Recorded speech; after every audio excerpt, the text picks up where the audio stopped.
Another balmy day here in South Dakota, and I gotta move some snow, so thought I'd do another cold start video. Had just changed my battery out.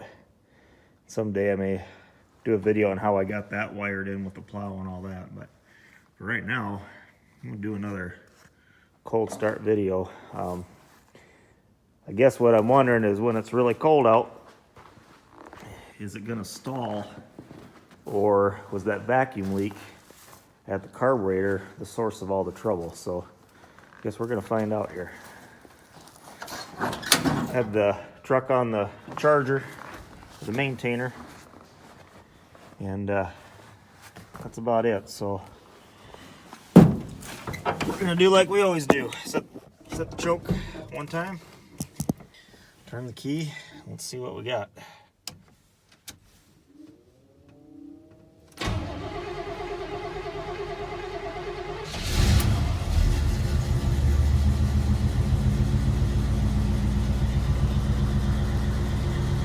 That sounds pretty good.